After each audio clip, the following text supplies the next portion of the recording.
पीपाजी मनु महाराज हैं। लेकिन पीपाजी के चरित्र में एक विशेष बात जो ध्यान देने की वो ये है कि संतों की जमात इनके यहाँ आ गई और उन्होंने ठाकुर जी को भोग धराया और ठाकुर जी से प्रार्थना किया, हे प्रभु ऐसी लीला रचो ये राजा आपका भक्त बन जाए। बस वही मूल में पीपाजी के चरित्र का आधार है। उतनी सी प्रार्थना कबूल कर ली गई भगवान के यहाँ संतों के द्वारा की गई प्रार्थना, और फिर पीपाजी का चरित्र कैसा अद्भुत चरित्र हो गया। परस प्रणाली सरस भई सकल विश्व मंगल कियो, पीपा प्रताप जग वासना नार को उपदेश दियो। तो पीपाजी के चरित्र में अनेक विषयी जीवों को भगवान से प्रार्थना करके उन्होंने श्री ठाकुर जी की प्राप्ति उन्हें करा दी, ठाकुर जी से जोड़ दिया। इस प्रकार से अनंत महिमा अनंत चरित्र है। अब समय के संकोच से हमको बहुत से चरित्रों को संक्षिप्त करना पड़ रहा है। द्वादश महाभागवताचार्य चरित्र में कुछ और विस्तृत चरित्र है, श्री रामानंदाचार्य चरित्र में भी कुछ विलक्षणता है, और श्री प्रसंग पारिजात में भी इनके चरित्र की चर्चा है। और एक और ग्रंथ है पीपा परिचयी, जो पीपा जी के काल में ही एक संत के द्वारा लिखी गई है, पीपा परिचयी। उसको इतिहास विशेषज्ञों ने प्रामाणिक रचना माना है, पीपा परिचयी को, और पीपा जी की वाणी।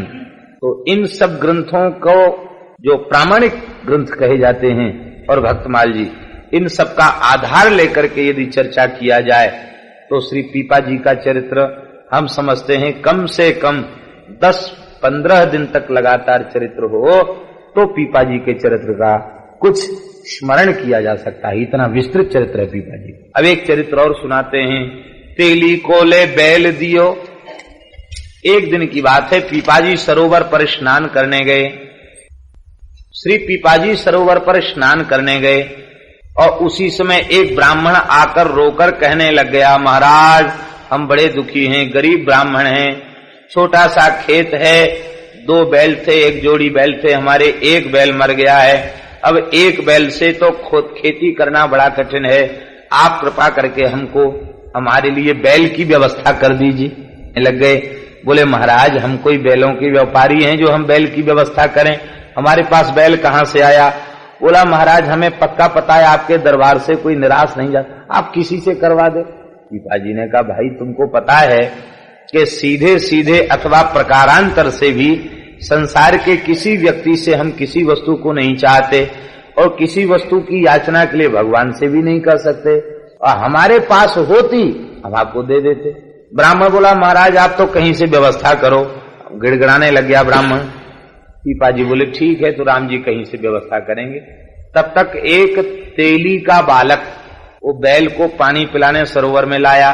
पीपाजी महाराज ने उस बच्चे को ले इधर आ गया, बैल की रस्सी पकड़े हुए, बोले रस्सी हमको दो।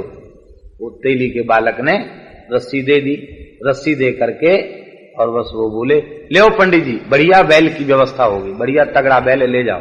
वो तेली का कोल्हू का बैल उसको पंडित जी को दे दिया। अब वो बालक रोता रोता घर गया, तब महाराज बाबा जी ने हमारा बैल छीन करके और एक पंडित जी को दे दिया। अब तो वह तेली बड़ा विमुख था, दुष्ट था, वो दौड़ करके आया, लाठी लेकर के आया लड़ने के लिए, और लड़ने के लिए आया। बोले महाराज पीपाजी कुछ सुने ही नहीं, तो उसको मन में आया कि हम राजा से शिकायत करें। तो राजा के पास जाकर उसने शिकायत किया, ये भी लीला टोड़े की ही है। तो राजा सूर्यसेन के पास जाकर उसने शिकायत किया, सूर्यसेन मल के पास जाकर शिकायत किया। तो राजा समझ गया कि गुरुजी कोई लीला रच रहे हैं। बोले भैया हम प्रजा का न्याय करते हैं, गुरुजी की लीला गुरुजी जाने, हम कुछ नहीं बोल सकते, जाओ नहीं से कहो। अब तो वो तेली लाठी लेकर आया, आपसे झगड़ा करने लग गया और बोला कि महाराज आपने हमारा बैल ब्राह्मण को क्यों दे दिया। पीपाजी बोले देखो बेटा भैया, दान पुण्य की बहुत महिमा है, तुमने कभी दान पुण्य तो किया नहीं? नहीं किया तो नहीं किया, बोले देखो दान पुण्य की बहुत महिमा है, और उसमें भी सत्पात्र को दिया हुआ दान, ब्राह्मण को, गरीब ब्राह्मण को दिया हुआ दान, उसकी तो बहुत भारी महिमा है। तो हमने तो तुम्हारा हित करने की इच्छा से तुम्हारा बैल एक ब्राह्मण को दे दिया, हमें इसमें कोई पाप पुण्य नहीं, पुण्य तो तुमको ही मिलेगा ना, तुम्हारा बैल तो बैल दान का पुण्य भी तुमको ही मिलेगा। वो बोला महाराज हम पुण्य को ओढ़े बिछावे खावे पीवे क्या करें पुण्य का, आपका बैल होता तो आप दान कर देते, ये कौन सी तुक्की बात है कि आपने हमारी वस्तु को दान कर दिया, दूसरे की वस्तु का दान नहीं करना चाहिए। पीपाजी बोले ये अपनी है और ये पराई है, ये तो ओछी बुद्धि है, महात्मा लोग तो सब अपना ही समझते हैं, हमने तुम्हारे बैल को भी अपना ही समझा, क्या तुम हमारे अपने नहीं हो?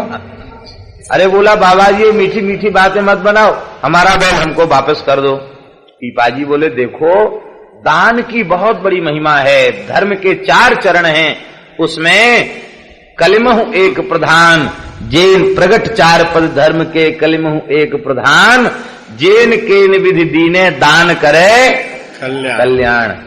धिया ह्रिया देयम भ्रिया देयम श्रद्धया देयम, वेद में लिखा हुआ देना चाहिए, देना सीखो। आपको जो कुछ मिला है भगवान ने दिया कि नहीं दिया? जब आपको दिया है इसका मतलब ईश्वर से आप भी देने की प्रेरणा लो। ला अक्षर पीछे पढ़ो, दा अक्षर पहले पढ़ना चाहिए। लोग कहते लाला लाला, दादा नहीं, दादा कहो लाला मत कहो। बोलो वृंदावन बिहारी लाल की हरिशरणम। पीपाजी ने कहा देखो राम जी के धनुष का बाण का प्रताप तुम जानते हो, तूणे नैक शरः करेण दशधा संधान काले शतम चापे भूत सहस्र लक्ष्य गमने कोटिश्च कोटिर्बधे अन्ते अर्व निखर्ब बाण निकरैः सीतापते क्षोभितम एतद् बाण पराक्रमस्य महिमा सतपात्र दानम यथा। राम जी के तरकस में एक बाण जब तरकस में है तो वो एक, और करेण दशधा जैसी हाथ में लिया तो 1 के 10 हो गए। संधान काले शतम, जैसे ही संधान का अवसर आया छोड़ने का तो 10 के 100 हो गए, और जैसे ही उसको धनुष पर रखा गया तो चापे भूत सहस्र, तो 1000 हो गए, और जब प्रत्यंचा खींचकर छोड़ा गया तो लक्ष्य गमने, और जब शत्रु तक पहुंच गए तो कोटिश्च कोटिर्बधे, करोड़ करोड़ हो गए, और मारने के भी भी अंते अर्व निखर्व हो गए। बाण निकरा सीतापते क्षोभितम एतद् बाण पराक्रमस्य महिमा, ये राम जी के बाण के पराक्रम की महिमा है। बोले ऐसे ही किसी सत्पात्र को देने की इच्छा भई, तो इच्छा होने मात्र से भी दान दिया नहीं गया, सत्पात्र को देने की इच्छा भई तो 10 गुना पुण्य हो गया। दान की वस्तु हाथ में ले ली तो 10 गुना पुण्य हो गया, वस्तु घर में है तब तक, इच्छा भई हाथ में ले लिया 10 गुना हो गया, और जब संकल्प पढ़ने लग गए तो 1000 गुनी हो गई, ब्राह्मण के पास पहुंची तो लाख गुनी हो गई, और ब्राह्मण जब उसका उपभोग करने लग गया तो अर्व खर्व करोड़ करोड़ गुनी हो गई, इतनी उसकी महिमा बढ़ जाती है। कितना बेचारा पवित्र संध्या गायत्री जपने वाला ब्राह्मण, और वो भी गरीब ब्राह्मण। तुम दूसरी व्यवस्था कर लो, बहुत तेल बेच बेच के पैसा कमाया, दूसरा बैल खरीद लो, ब्राह्मण को समझो हमने दान ही कर दिया। इतना सुनते ही वो बहुत नाराज हुआ। पिताजी बोले ब्राह्मण का खाया पिया व्यर्थ नहीं जाता, तुम्हें इसके लिए सोच नहीं करना चाहिए। इतना सुनते ही वो झुंझला करके बोला वाह ये कौन कायदा है कि दूसरे की चाहे जिस वस्तु को पकड़ के उठा के दान कर देना, ये अच्छी बात नहीं है, हमको ये ठीक नहीं है, और आप हमारा बैल दो नहीं तो समझ लेना फिर हम सब बुला देंगे आपकी मां साधुता। पीपाजी हंस रहे थे उसकी लाल पीली आंखों को देख करके। पीपाजी ने कहा कि देखो ऐसा है, तुम झगड़ा क्यों कर रहे थे? ले हमारा बैल चला गया। अरे पहले घर जाके देखो तो सही बैल गया कि नहीं गया। वो जैसे ही घर गया तो देखा बैल तो वहीं बंधा हुआ है। हाहाकार करते हुए चरणों में आया, क्षमा मांगी, शिष्य बन गया। समझ गया ये ऐसे समर्थ संत हैं कि ये बिना गाय के और बिना बैल के संयोग के, बिना गर्भ धारण के, वे चाहें तो नए बैल की भी सृष्टि कर सकते हैं। हमारा बैल तो ब्राह्मण को दे दिया, ऐसा मत समझना कि ब्राह्मण वाला बैल है, उसके पास भी बैल, और ठीक वैसा ही भी बैल उनके वाणी मुख से प्रकट होते ही वैसा ही बैल उसके घर में आकर प्रकट हो गया। ऐसी सामर्थ्य जो त्रिभुवन सक मारी जियाई, ये सामर्थ्य संत में आ जाती है। वो महाराज आपका शिष्य बन गया। इसके बाद बड़ोई अकाल पर्यो, एक बार की बात है, बहुत भयंकर अकाल पड़ गया, प्रजा में हाहाकार मच गया। कहां तक कहें, वृक्षों की छाल तक लोगों ने औंटा करके पी लिया। बहुत भयंकर, राजस्थान प्रदेश तो खाली जैसा हो गया। पीपा जी के काल में ऐसा भयंकर अकाल पड़ा। उस समय सूरजमल से शरण में गया, बोले महाराज पूरे राजस्थान में अकाल पड़ा है, क्या करें, प्रजा के अन्न नहीं है, एक दिन क्या किया जाए।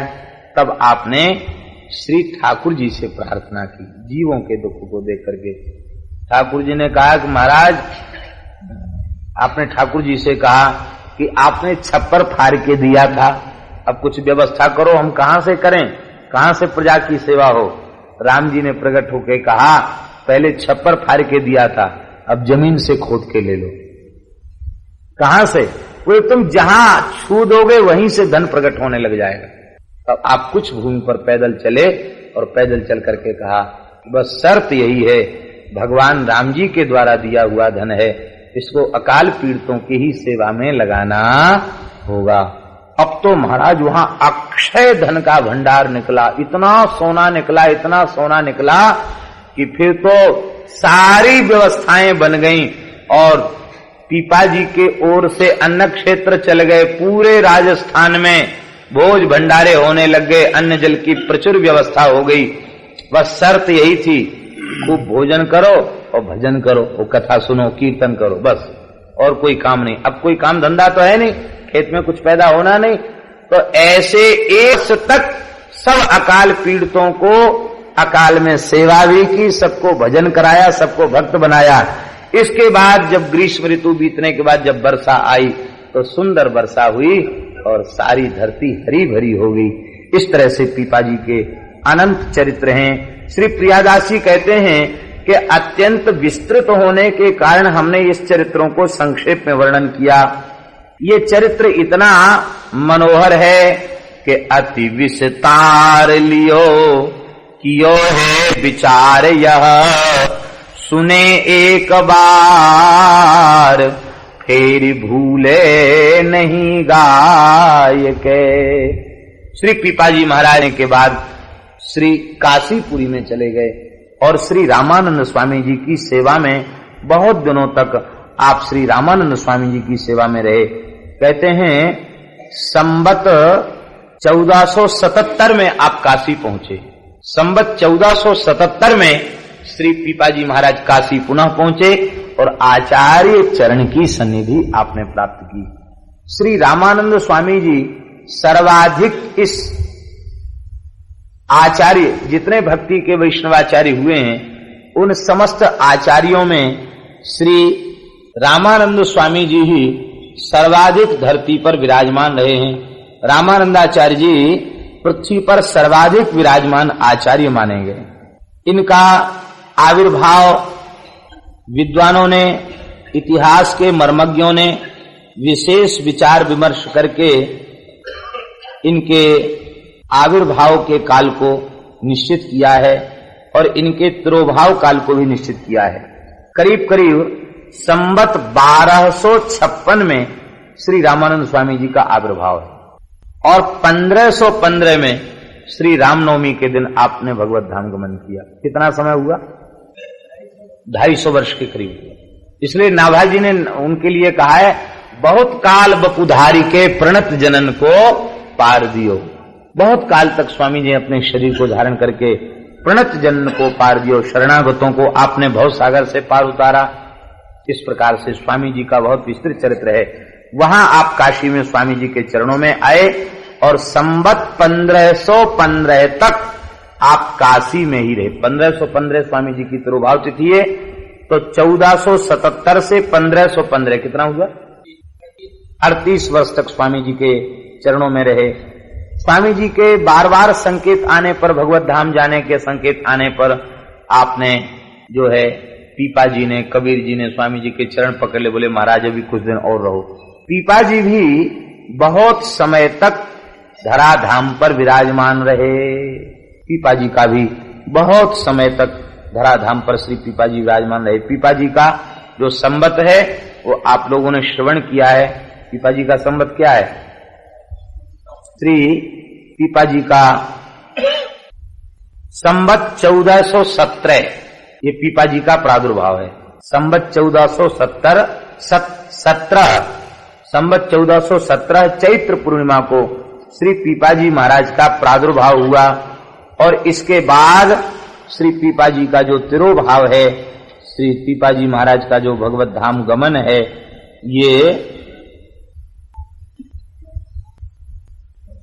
ये भी करीब 1417 से लेके स्वामी जी 1515 तक तो स्वामी जी विराजे। तो 1417 से 1515 कितना वर्ष हो गया? 98 वर्ष हो गया। और 77 तक ये वहां रहे, संवत 1577। तो इतने दीर्घ काल तक पीपा जी भी रहे। तो पीपा जी भी स्वामी जी के शिष्यों में एक विशेषता रही है, सब बहुत दीर्घजीवी हुए। गोस्वामी तुलसीदास जी महाराज भी बहुत दीर्घजीवी हुए। परंपरा में दीर्घजीवी संत बहुत हुए। श्री मलुकदास जी महाराज भी 108 वर्ष तक जीवित रहे। बहुत दीर्घजीवी संत हुए। बहुत काल बपुधारी के प्रणत जनन को पार दियो। खूब लंबा समय लेकर के सब संत धराधाम पर पधारे। श्री प्रियादास जी महाराज कहते हैं कि पीपा जी के चरित्र अत्यंत अद्भुत हैं, अनंत हैं। इनको जो गाएगा वो कभी इनको भुला नहीं सकता है, इनको भूल नहीं सकता है। इस प्रकार से श्री पीपा जी महाराज ने सदेह समाधि में प्रवेश किया। सीता सहचरी जी और पीपा जी की समाधियां आज भी गागरोनगढ़ झालावाड़ में आज भी नदी के किनारे स्थित हैं। दिव्य समाधियां हैं। आज भी उन समाधियों के निकट जाने पर ऐसा लगता है कि कोई दिव्य किरणें वहां से निकल रही हैं। बैठते ही महाराज राम राम सहज होने लग जाता है। ऐसी गुफाएं और ऐसी समाधियां हैं। आज भी वे जागृत समाधियां। अब तो बहुत विशाल उत्सव वहां होता है, हजारों लोग इकट्ठे होते हैं, प्रतिवर्ष उत्सव होता है। बोलो श्री पीपा जी महाराज की जय। कहते पीपा जी के चरित्र को गाने वाला फिर कभी जीवन में पीपा जी के चरित्र को भूल नहीं सकता है। अब आप सूचना जो है वो सूचना कर दीजिए। मैं एक बार पूरी एक सूची चरित्र की पढ़ देते हैं, पीपा जी के चरित्र की। आप लोगों से हो सके तो दोहराइएगा, नहीं तो आप दोहरा लेंगे। मामा जी की रचना के माध्यम से बहुत सुंदर चरित्र है। आप लोग ध्यान से सुनेंगे तो आपको पूरा चरित्र ताजा हो जाएगा और बस हृदय में से धारण कर लीजिए।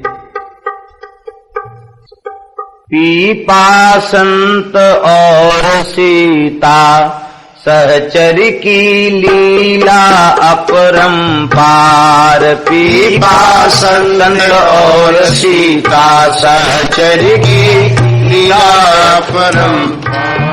हाँ, लीला अपरंपार संत की लीला अपरंपार।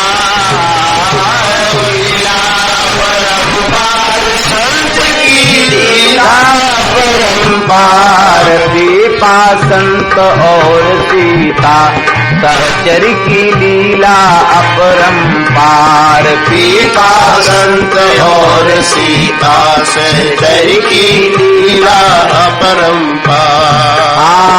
मनुष्य रूपा के अवतारा। मनुष्य रूपा के अवतारा। करण हेतु जग भक्ति प्रचारा। करण हेतु जग भक्ति प्रचारा।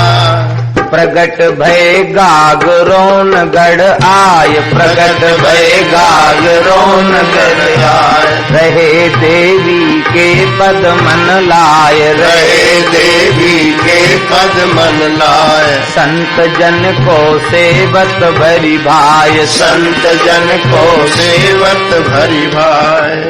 आए कोई साधु देखे श्रद्धा तो अगाध है आए कोई साधु देखे श्रद्धा तो अगाध किंतु शरणागति न है भगवान प्रभु को मनावे इन्हें विष्णु बनावे गैल भक्ति की गावे प्रभु परम कल्याण भई सुन भाई जन जन भई सुन भाई संत जन मन भाई घटी घटना अनोखी काय पलट प्रमाण स्वप्न में पछाड़े एक प्रेत विकलाल रूप भूप सो बिहाल लागी चिंता निज प्राण जाग्यो अरे भाग्यो तुरत मंदिर को तत्काल लाग्यो देवी के चरण रोबत हुए बेहाल जाग्यो भाग्यो तुरत मंदिर को तत्काल लाग्यो देवी के चरण रोबत हुए बेहाल मैया तेरे आराधन को भलिया फल उपहार मैया तेरे आराधन को भलिया फल उपहार पीपा संत और सीता से लीला परम्पार पीपा संत और सीता से चली मैया परम्पार तुमरे जन को प्रीत पछारे जन को प्रीत पछारे कैसे शिशुपुर धीरज धारे कैसे शिशुपुर धीरज धारे माँ तू अब कछु तो दे अवलंब मात अब कछु तो दे अवलंब बात बिगड़े यदि करहु विलंब बात बिगड़े यदि करहु विलंब प्रगट है बोली तब जगदम्ब प्रगट है बोली तब जगदम्ब धीर धरो लाल हो न इतनो बेहाल यह घटना घटी है मेरे दर्शन हेतु संत की कृपा से तो ही हरि अपनायो चाहे बन्यो है निमित्त या में सपने को पेट अंतर्मुख हुए के जैसी विनती करी है आज अवलो न कीनी कोयो जन्म से में थे देऊ वरदान जावे परम कल्याण होए बीते शेष अवसरण विषय में अचेत ही बोलो संभ्रम भूप तब माता दीजे मुक्ति जग के दुख सुख द्वंद्व से छूटन की हो युक्ति बोलो संभ्रम भूप तब माता दीजे मुक्ति जग के दुख सुख द्वंद्व से छूटन की युक्ति ऊब चुको हूँ जीवन ते अब लगे न प्रिय संसार ऊब चुको हूँ जीवन से अब लगे न प्रिय संसार अब लगे न प्रिय संसार अब लगे न प्रिय संसार दीपा संत और सीता सहचरी की लीला अपरंपार दीपा संत और सीता सहचरी की लीला अपरंपार का माता मत इत उत भटको माता मत इत उत भटको शून्य मुक्ति में प्रथा न अटको शून्य मुक्ति में प्रथा न अटको मिलो तो ही जन्म भक्ति के काज मिलो तो ही जन्म भक्ति के काज सुलभ गढ़ कागरोन को राज सुलभ गढ़ कागरोन को राज सिहावे जही लखी विबुध समाज सिहावे जही लखी विबुध समाज मुक्त तो सदा को है तू मुक्ति ले करेगो कहा आयो अवतार लेके भेजो भगवान को जागो पहले स्वयं फिर जगावो और प्राणन को खोजो मग जीवन के परम कल्याण को स्वामी रामानंद जू के चरण में शीघ्र जाए गहो दृढ़ करी पग सदगुरु सुजान को शरणागति करी हरि भगति को लाभ लेहु शीघ्र ही तैयार हो जा काशी प्रस्थान को आयुष दे जगदम्बयो हो रही अंतर्धान पी पाने की न्यो तुरत काशी को प्रस्थान। आयुषदे जगदम्ब यो हो गई पीपाने किनो तुरत काशी को प्रस्थान। दीन ही अरज लगाए पहुँच के स्वामी जी के द्वार। अरज लगाए पहुँच के स्वामी जी के द्वार। पहुँच के स्वामी जी के द्वार। पहुँच के स्वामी जी के द्वार। पीपा संत और सीता सजग की लीला अपरंपार। पीपा संत और सीता सजग की लीला अपरंपार। गागरोन को राजा आयो। गागरोन को राजा आयो। चाहत चरण शरण प्रभु पायो। चाहत चरण शरण प्रभु पायो। दिए तब स्वामी जी संदेश। दिए तब स्वामी जी संदेश। यहाँ राजा को नाही प्रवेश। यहाँ राजा को नाही प्रवेश। सुनत पीपा ने बदल्यो। सुनत पीपा ने बदल्यो वे। भूषण बसन सब राजसी लुटाए दियो। धारी के सामान्य पट आए दूजी बारजू। विनती सुनाई अब तो होवे सुनवाई आयो। कृपा को भिखारी सुन कीरत उदारजू। पूछे स्वामी चाहो कहा कहो नृप हरि भक्ति। बोले स्वामी भक्ति को कठिन व्यवहार जू। पीपा ने स्वीकार्यो नाथ आज्ञा सिरोधार्य होगी। स्वामी बोले कूदी परो कूपी के मजार। स्वामी बोले कूद परो कूप के मजार। अति प्रसन्न पीपा चलो गिरन कूप तत्काल। स्वामी जी के सेवकनी लीने तुरत संभाल। अति प्रसन्न पीपा चलो गिरन कूप तत्काल। स्वामी जी के सेवकन लीने तुरत। स्वामी लिए बुलाय कियो पीपा को अंगीकार।